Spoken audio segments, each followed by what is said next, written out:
하나님의 말씀 함께 나누겠습니다. 하나님의 말씀은 요한계시록 3장 17절과 18절 말씀입니다. 신약성경 402페이지 전후 요한계시록 3장 17절, 18절 말씀입니다.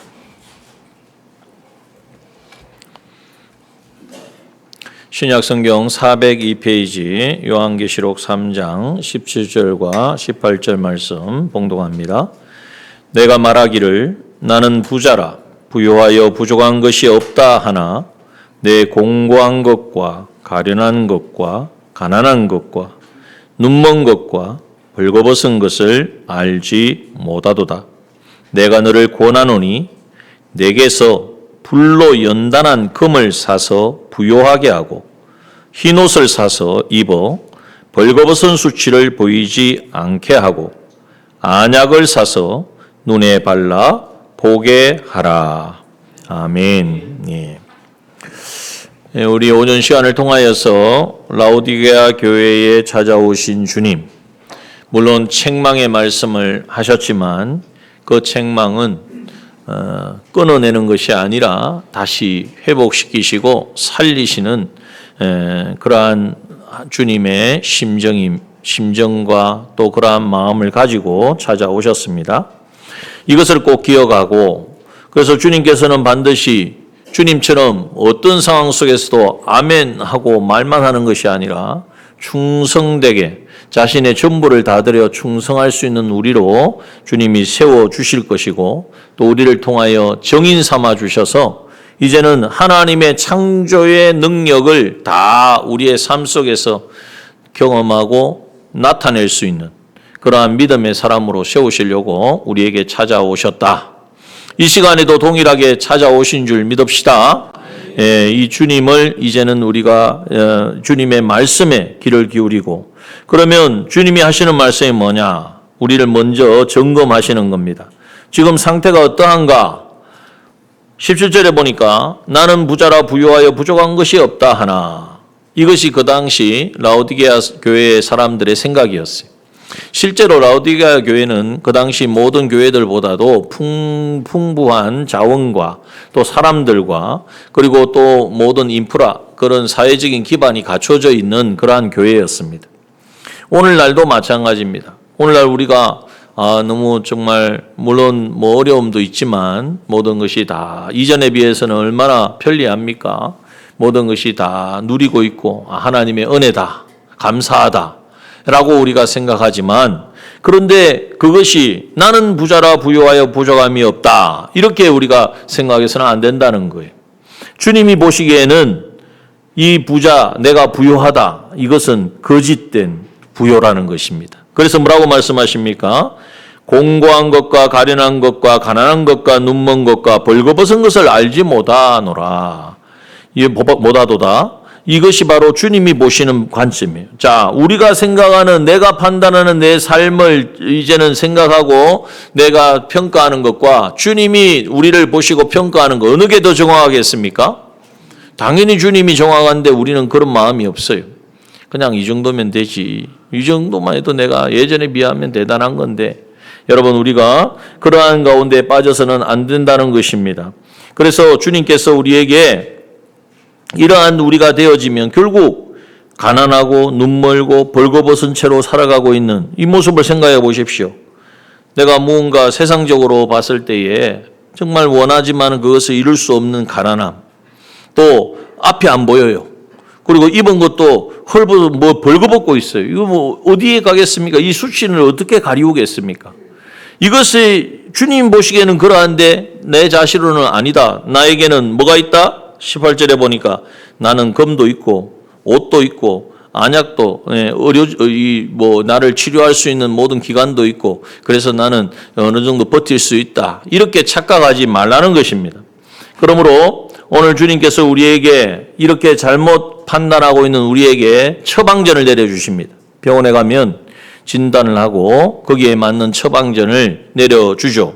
그런데 병원에서는 처방전이 맞을 수도 있고 틀리는 경우도 있습니다. 그런데 우리 주님이 내려주시는 처방전은 확실하고 분명하고 이대로만 우리가 이 처방전대로 우리가 나아가 행하기만 하면 실제로 효과를 보는 그러한 하나님의 말씀인 줄 믿읍시다. 이것을 먼저 믿고, 그러면 주님께서 뭘 말씀하시느냐? 세 가지를 말씀하고 있습니다.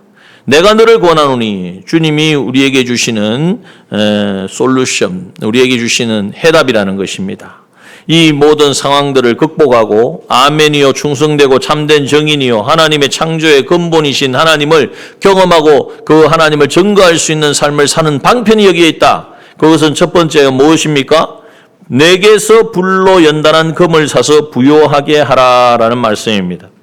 그래서 첫 번째, 불로 연단한 금을 사서 부요하게 하라 그랬더니 금을 뭐 주고 사지? 요즘 금값이 많이 올랐는데, 이렇게 생각하시지는 않으시죠? 예, 이 금은 뭘 말하냐? 믿음의 부요함을 말하는 거예요. 예, 우리의 믿음에 부요한 자가 되어야 한다는 것을 말씀하고 있습니다. 그 당시 라오디게아 지역은 금융업이 발달해가지고 금이 그렇게 많은 사람들에게 통용되고 있었다고 합니다. 그러나 주님이 원하시는 진정한 금은 그 자기 집에 쌓여 있는 그 금이 아니라 바로 온갖 시험과 환난의 용광로 속에서도 이제는 금은 그 모든 불순물들을 다 태워버리고 정금으로 남는 것 같이 바로 정금과 같은 변치 아니하는, 흔들리지 아니하는 견고한 믿음을 말씀하고 있는 것입니다. 그러므로 오늘 우리가 이 주님이 말씀하신 대로 불로 연단한 금을 사라 하신 말씀을 기억하고, 이 금이 바로 무엇이라고요? 정금 같은 믿음입니다. 이 믿음을 우리가 이제는 내 것으로 삼아야 한다는 것입니다. 여러분, 믿음이라고 그러는 것은 우리에게 너무나 잘 알죠. 하나님이 어떠한 분인지를 알고 그 하나님이 명하시는 그 말씀을 이제는 나에게 주신 말씀으로 깨달아 인정하고 순종하는 게 믿음입니다. 근데 이 믿음을 어떻게 한다고요? 오늘 본문에 보니까 불로 연단한 금이라고 그랬어요. 이 금이 되려면, 우리의 믿음이 진정한 산믿음이 되어지려면 어떤 과정을 거쳐야 되느냐? 불로 연단하는, 이걸 바로 불로 연단하는 게 무엇입니까? 시험이라는 거예요. 현실의 시험을 통하여서 그 시험 가운데 통과할 때에 우리에게 이 믿음이 이제는 이루어진다는 거예요. 점점점 쌓여진다는 거예요. 100세의 아들을 낳은 아들 이삭을 바치라고 하는 이 정말 청천벽력 같은 하나님의 말씀 앞에, 왜 하나님이 시험하사 그랬잖아요. 그 시험 앞에 아브라함은 어떠했습니까? 흔들리지 않았습니다. 흔들리지 않을 수 있었던 근거가 어디에 있습니까? 그에게는 하나님을 인정하는 믿음, 하나님이 하신 말씀으로 인하여 이루어지는 모든 상황보다 그 말씀을 하신 하나님이 어떠한 분인지를 알았기 때문에 그는 흔들리지 아니하고 믿음으로 이삭을 이제는 번제물로 드리려고 꽁꽁 묶어가지고 이제는 번제로 태워서 하나님 앞에 제사 드리려고 할 때에 하나님께서 찾아오신 것입니다. 아브라함아, 아브라함아, 이제야 네가 나를 사랑하는 줄 알겠다. 그 아브라함의 믿음이 그 한 번으로 결정이 됐을까요? 아니죠. 그 이전부터 본토 친척 아비 집을 떠나 내가 너에게 지시할 땅으로 가라고 하신 말씀에 그냥 갈 바를 알지 못하고 망망한데 아무것도 나를 기다리는 사람도 없고 보장된 것도 없는데 하나님의 말씀이기 때문에, 이것이 하나님의 뜻이기 때문에, 또 하나님이 선명하게 안 나타나도 하나님께서 마음의 인도하심을 확신이 오니까, 이게 바로 성령의 감동의 역사예요. 이 역사를 따라서 순종하며 나아갈 때에 하나님이 어떻게 신실하게 자기 삶에 역사했는지를 아브라함은 경험하고 체험했습니다. 물론 때로는 믿음으로 살지 못하고 이제는 흉년이 오니까 이제는 하나님께 여쭤보지도 아니하고 애굽으로 내려갔다가 많은 어려움을 당하고, 이것 또한 자기에게 있어서는 이 믿음을 이제는 성장시키는 그러한 과정으로 하나님이 주신 거예요. 그와 같이 여러분, 오늘 우리가 정말 우리의 삶이 더 이상 덥지도 않고 차지도 않고 덥지도 않고 이제는 정말 미지근한 상태로, 물론 다 그러시다는 건 아닙니다. 그런데 한번 살펴보면 정말 주를 위하여 어떻게 해야 될 줄 해야 되겠다. 말씀으로 내가 살아야 되겠다. 내가 이 상황 가운데 이제는 하나님의 약속의 말씀을 지켜서 예배 자리에 나와야 되겠다 하는 마음은 가지지만 그 일을 도전하지 못하고 그 일을 이루지 못하는 그 원인이 어디에 있는가? 바로 이렇게 하나님이 나에게 주신 모든 현실은 나를 시험하시는 것이고 이 불을 통하여 불순물이 제거되어질 때에 정금이 남는 것처럼 내 믿음이 우리에게 주신 현실에서 내가 어떻게 살았냐에 의해서 결정되어진다는 사실을 알고 이제는 그 가운데에서도 주님을 배반하지 아니하고 살아가는 삶을 우리가 살아내야 한다는 거예요. 그 삶을 살아낼 수 있는 근거가 뭐냐? 오늘 라오디게아 교회에 찾아오신 이 주님은 우리의 모든 형편과 상황을 아십니다. 어렵다, 힘들다, 공부하다 우리가 이야기할 때에 주님께서는 아니다. 네가 지금 주어진 상황만 보고 이야기하지 마라. 더욱더 네가 하나님 나에게 나와서 나에게 구하라.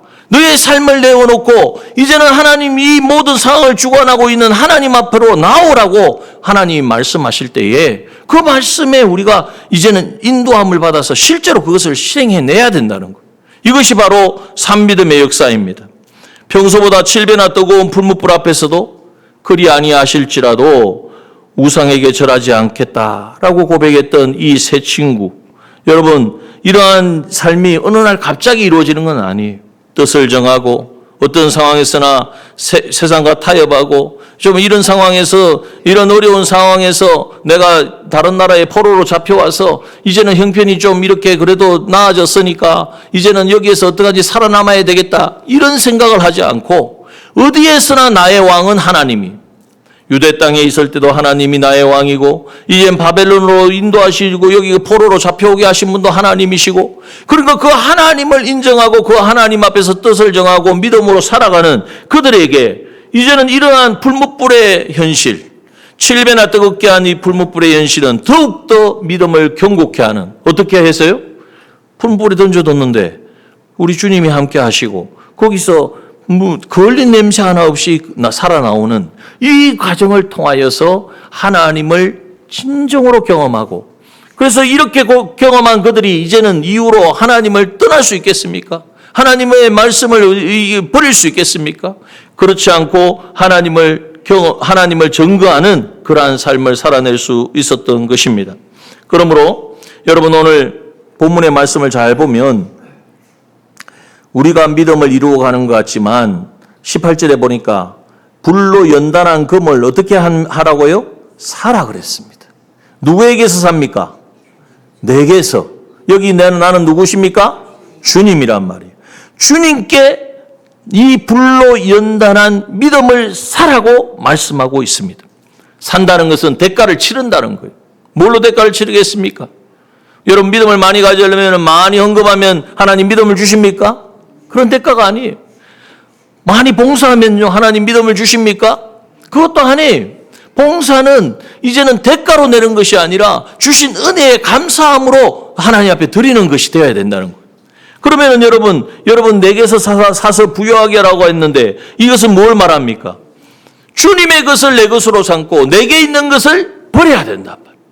우리가 그렇지 않습니까? 물이 가득 차 있는 곳에 다른 것을 넣을 수가 없잖아요. 있는 것을 비우고 그것에 새로운 것을 부어야 되는 거죠. 그와 같이 여러분 오늘 우리가 주님께 사는 방법이 뭐냐? 내 고집과 내 생각과 내 상식과 내 자존심과 하나님이 기뻐하지 아니하는 그런 요소들을 다 버리라는 거예요. 이것을 다 버리고 이게 바로 대가를 지불하는 거예요.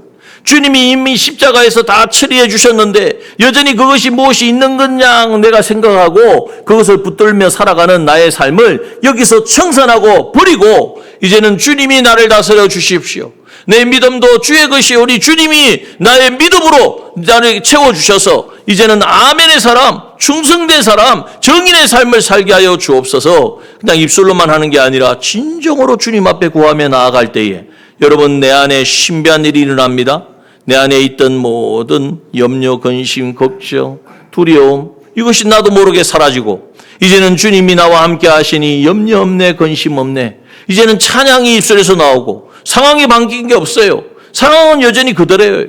우리는 대부분 착각하는 게 뭐냐면 상황이 바뀌면 하나님 앞에 찬양하려고 그래요. 그게 아니라는 믿음은 보고 믿는 것이 아닙니다. 보지 못한 것이 실상이 바로 믿음이라고 그랬어요. 하나님께서 이 말씀을 주셨을 때는 이 말씀을 지켜 순종할 때에 내 안에 있는 모든 어두움들이, 모든 문제들이 해결될 것을 우리에게 말씀하여 주신 줄 알고 그 말씀에 먼저 자기의 모든 것을 내어놓고 순종하는 거예요. 그게 바로 사는 거예요.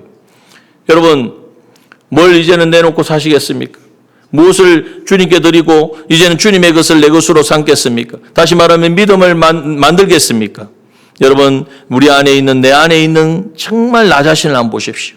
한번 내 안에 꽁꽁 숨겨져 있는 내 중심의 생각, 내가 주인 되어지고 내가 기준 되어진 그 옛사람의 그 요소들이 우리 안에 털털이 박혀 있습니다. 그걸 우리가 조용한 가운데, 기도 가운데 나아가고 말씀 가운데 자신을 비춰보면 선명하게 드러나게 되어 있습니다. 여러분, 그것을 이제는 내 힘으로 할 수 없으니까. 그런데 중요한 건 뭐냐? 주님이 이미 십자가에서 그 모든 것을 다 제거해 주셨다는 놀라운 진리를 믿으시기 바랍니다. 여러분, 예수 그리스도의 대속의 은혜가 내 안에 있는 옛사람의 이 요소도 십자가에 못 박았다는 사실을 믿음으로 선포할 뿐만 아니라 이것이 실제로 내 안에 이루어진 사실로 인정하고 믿을 때에 이게 바로 대가를 치르는 거예요. 그러면 이제는 내 안에 주님이 가지셨던 그 믿음의 역사가 내 안에 이루어지는 거예요. 확신이 옵니다. 주님께서 나와 함께 하신다. 나를 통하여 나를 변화시키시고 나를 통하여 반드시 주의 일을 이루어 가신다는 이 믿음이 우리 가운데 이제는 자리 잡고 그것이 이제는 점점 자라게 되어지는 것입니다. 두 번째, 주님께서 우리에게 주신 방편이 뭐냐? 너무나 잘 아는 말씀입니다. 두 번째, 불로 연단한 금을 사서 부요하게 하고 믿음의 부요한 자가 되기를 우리는 소원하고 힘써야 합니다. 두 번째는 흰 옷을 사서 입어 벌거벗은 수치를 보이지 않게 하라 그랬습니다. 당시 라오디게아 교회에 그 당시에는 거기에는 질 좋은 양모들이 그래서 많은 명품 섬유의 도시였습니다. 그러니까 사람들이 좋은 옷을 입고 나는 부족함이 없다 서로를 뽐내며 살아가는 그러한 모습들이 많았다는 거예요. 그것을 이제 주님께서는 빗대어 가지고 너희들이 지금 화려한 옷을 입고 질 좋은 옷을 입고 뽐내고 있지만 그러나 너희들은 지금 시루랑이 하나 걸치지 않는 벌거벗은 자들이다라고 말씀하고 있다는 거예요. 벌거벗은 자로 나가서 다닐 사람이 누가 있겠습니까? 자신을 모르니까. 여러분, 세상에 화려한 옷을 입고 이제는 지위를 가지고 내가 무언가를 누리고 살아간다고 그것이 내 옷이라고 착각하지 마십시오. 여러분, 우리가 입어야 될 옷은 무슨 옷입니까? 흰 옷입니다. 이 흰 옷은 누가 입혀주신 거예요? 우리 주님이 입혀주신 것입니다. 흰 옷을 입혀주신 주님은 어떻게 우리에게 흰 옷을 입혀주셨습니까? 주님이 십자가에 우리를 대신하여 대속하여 죽으심으로 우리에게 이 죄사함의 은혜를 입혀주셔서 이제는 우리에게 너는 죄사함 받은 나의 아들이다 하는 하나님의 이 놀라운 사자의 옷을 우리에게 입혀주신 줄 믿습니다. 근데 이 옷을 우리가 늘 어디나 입고 다니고 계시는지 한번 생각해 보세요. 오늘 아침에 뭐 입지? 오늘은 뭐 입고 나가지? 이거는 우리가 생각을 하는데 나는 주님이 나에게 죄사함의 은혜를 입혀주셔서 내가 이렇게 죄 없는 자가 되었는데 과연 나는 그러한 삶을 살고 있는가? 우리 자신을 점검하고 확인하는 것이 바로 우리가 옷을 입고 사는 것입니다. 늘 기억하십시오. 옷을 입고 사는 것, 우리가 이거는 뭐 누가 이거 벌거벗고 다닐 사람 아무도 없습니다.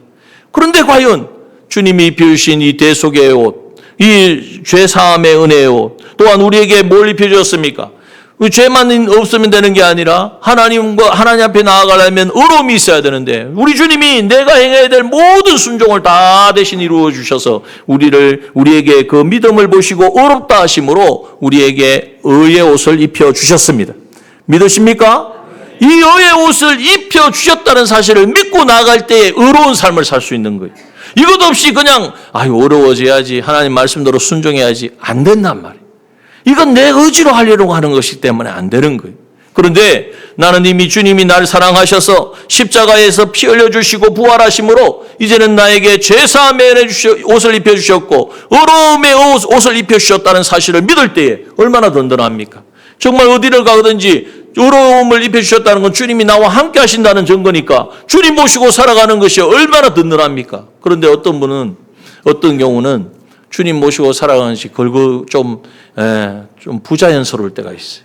왜냐하면 내 마음대로 좀 말도 하고 싶고 내 마음대로 좀 성질도 내고 싶고, 그런데 주님이 입혀주신 죄사함의 은혜의 옷을 입고 의의 옷을 입었다는 생각을 가지면 어떻게 돼요? 이게 할 수가 없으니까, 내 마음대로 못하니까 그걸 훌훌 벗어버린단 말이에요. 여러분, 그것이 바로 벌거벗은 자가의 삶을 사는 것입니다. 보기에는 아닌 것 같고 사람들 보기에는 그렇지 않은 것 같지만 주님 보시기에는 입혀주었는데 주님이 입혀준 옷을 그냥 훌훌 벗어버리는 것과 같은 그러한 우리의 모습이라는 것입니다. 또한 주님께서 우리에게 어떤 옷을 입혀주셨습니까? 죄사함의 은혜를 입혀주시고 우리가 의롭다 하여 주시고, 이 목적이 뭐냐? 하나님과 하나 되어진, 하나님과 교제하는 이 생명의 삶을 살아가는 우리가 되게 하시는 거예요. 여러분, 그래서 우리의 삶은 늘 어디서나 주님을 모시고 주님과 교제하는 이 새 생명의 삶을 살아내야 돼요. 여러분, 이것이 우리의 힘으로 되는 것이 아니라 주님이 이미 우리에게 입혀주신, 우리에게 허락하신, 우리에게 열어주신 열린 문이요 은혜인 줄 믿습니다. 여러분, 이것을 늘 생각해야 된다. 이걸 우리가 생각지 아니하고 나한테 뭐가 더 유익이 되나, 나한테 누가 나한테 무슨 말을 하나, 여기에만 우리가 신경을 쓰고, 정말 주님이 우리에게 입혀주신 그 은혜를 내가 생각하고 누리지 못하고 살아가면요, 어떤 경우가 생기느냐? 탕자와 같은 삶을 사는 거예요. 탕자가 어떻게 했습니까? 아버지 있는 거 다 미리 받아다가 이제는 내 마음대로 한번 살아버리라. 그런데 결과가 뭡니까? 허랑방탕하여 다 잃어버리고 돼지가 먹는 쥐염 열매 먹는 자유도 이제는 누리지 못하는, 그래서 이제는 그 가운데에 내가 여기서 주려 죽는구나. 여러분, 그 모습이 바로 주님이 입혀주신 이 옷을, 의의 옷을, 흰 옷을, 이 대속의 은혜를 저버리고 살아가는 삶의 모습이라는 것입니다. 그러나 우리에게는 기회가 있습니다. 탕자가 이제는 아버지의 집을 생각하고 아버지에게는 풍족한 일꾼이 얼마나 많은고, 아버지의 그 사랑함으로 다시 돌이켜올 때에 우리 아버지는 어떻게 해야 했습니까? 저 상구가 먼데 돌아오는 그 모습만 보고 아무도 못 알아봐. 그런데 아버지는 알아. 왜? 기다렸거든. 아들 언제 오나? 내 아들, 또 둘째 아들, 이제는 허랑방탕하게 반드시 고생하고 있을 건데 언제 돌아오나? 우리 주님이 기다리시니까 딱 돌아오는 모습만 봐도 아들이에요. 그 아들을 영접하고 이제는 그 모든 것을 다시 회복시켜 주는 거예요. 옷도 새로 입혀주고, 신발도 신기고, 반지도 이제는, 너는 내 아들이다. 다시 모든 것을 회복시켜 주시는, 이것이 바로 우리의 하나님 아버지의 마음이요 사랑인 줄 믿습니다. 그래서 오늘 우리가 그냥 입은 줄만 알고 실제로는 점검하지 않고 살았던 우리에게 입히신 대속의 은혜를 하나하나 점검해 봐요. 그걸 늘 잊지 말아야 된단 말이에요. 그것을 생각하고, 그것을 생각하는 것이 바로, 그것을 생각하고 내 삶에 점검하는 게 뭐냐 하면 그게 바로 사는 거예요. 흰옷을 사서 입어라겠죠. 얼마 주면 흰옷 사겠습니까? 주님의 대속을 얼마 주면 우리가 입을 수 있겠습니까? 아무도 이건 대가를 치를 수 없어요. 대신 감사하고 이제는 그것을 인정하고 그것을 이제는 내 삶 가운데 적용하는 것이 바로 사는 거예요. 그리고 마지막에 뭘 하라 그랬습니까? 안약을 사서 눈에 발라 참된 영안을 밝혀야 됩니다. 안약을 사라 그랬어요. 여러분, 안약은 그 당시 라오디게아에는 이런 안약 제조가 유명했다고 합니다. 사람들이 그래서 의술이 많이 발달했다는 거예요. 그러나 그러한 것 가지고는 안 된다. 그러한 것으로는 눈을 뜰 수가 없다. 우리는 영적인 눈을 떠서 봐야 돼요. 그냥 우리가 인간적인 눈을 떠서 보니까 나 아니면 다른 사람, 나한테 유익한 사람, 나하고 가까운 사람, 나하고 먼 사람, 이렇게만 보잖아요. 그러나 영적인 눈을 뜨면 다 하나님의 자녀요, 하나님의 섭리와 다스림 속에 있다는 것을 알게 되어집니다.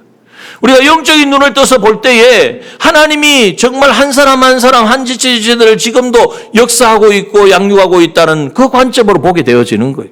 오늘 우리가 이 영적인 눈을 뜨려면 어떻게 하면 뜨겠습니까? 여러분, 우리의 안약은 세상 약국에는 없습니다. 세상 약국에 가서 여기 요한계시록 3장에 나오는 안약을 주시오 하면은 아무도 그걸 줄 수 있는 사람이 아무도 없어요. 이 안약은 오직 하나님만이 우리에게 주시는 것입니다. 이것은 바로 하나님이 우리에게 주시는 진리가 되어지는 하나님의 말씀의 안약입니다. 또한 그 말씀을 우리가 생각하고 듣고 읽고 깨달을 때에 그 말씀을 통하여 하나님이 그때그때 우리에게 명하시는 그 성령의 인도하심이 바로 성령의 감화감동의 역사가 우리에게 주시는 안약인 줄 믿습니다. 이 안약을 계속해서 발라야 돼요. 그러려면 뭐 해야 되겠습니까? 말씀을 들어야 되고 말씀을 읽어야 되고 말씀을 묵상해야 되고. 그런데 한번 생각해 봅시다. 하루에 여러분 말씀 묵상은 얼마나 하십니까? 말씀을 얼마나 읽고 있습니까? 이러니까 우리가 신앙생활이 주님께서 하시는 말씀이 그렇다는 거예요. 더웁든지 차갑든지 아니면은 미지근한 상태가 뭡니까? 적당하게 하는 거죠. 적당하게 이 정도면 내가 이 정도 하면 안 되겠다. 다른 사람 이렇게 해도 안 하는데 나는 이 정도는 해. 그러면서 나머지는 세상 것으로 채우는 거예요. 덥다는 말은 세상과 이제는 구별되지 않았다는 이야기. 여러분, 그러므로 이번 여름이 참 덥습니다. 그러나 덥다고만 할 것이 아니라 여러분, 이 더위 가운데에서도 하나님의 말씀을 계속 붙들어야 돼요. 하나님의 말씀을 묵상을 해야 돼요. 그 말씀을 통하여 하나님의 능력이 우리 가운데 찾아오고 우리를 변화시키시고 새롭게 하는 거예요. 다른 힘이 아니에요. 그런데 우리는 말씀의 힘을 의지하기보다는 내 힘을 의지할 때가 많아요. 내가 그래도 주님 앞에 이만큼은 해야지. 내가 헌신해야지. 하나님께 주신 은혜가 많은데. 여러분, 맞는 말 같지만 여러분, 우리를 움직이게 하고 우리를 순종의 자리에 나가게 하고 우리가 정말 하나님이 하시고자 하는 그 자리에 이제는 서는, 그래서 이 부족한 것이 없다, 공고한 것과 가련한 것과 가난한 것과 눈먼 것과 벌거벗은 이 자리에 서지 않게 하는 것은 뭐냐? 바로 하나님께서 우리에게 주신 그 은혜를 붙잡는 것입니다. 그러므로 여러분, 이제 더운 것은 다 하나님이 때가 계획이 있으시니까 하시는 거 아니겠어요? 또 앞으로 또 이제 추워질 수도 있는데 그러면 덥고 춥고 이런 것에 우리가 연연하지 말고, 또 어떤 상황과 환경이 형편이 좋아질 수도 있고 나아질 수도 있고, 이 모든 것을 누가 주관하십니까? 하나님이 주관하시잖아요. 그 하나님의 의도와 뜻을 알려면 뭐 해야 되겠습니까? 하나님과 가까워야 되죠. 하나님과 가까워야 되고 하나님과 교제해야 되고 하나님과 대화해야 되고, 그 방법이 뭡니까?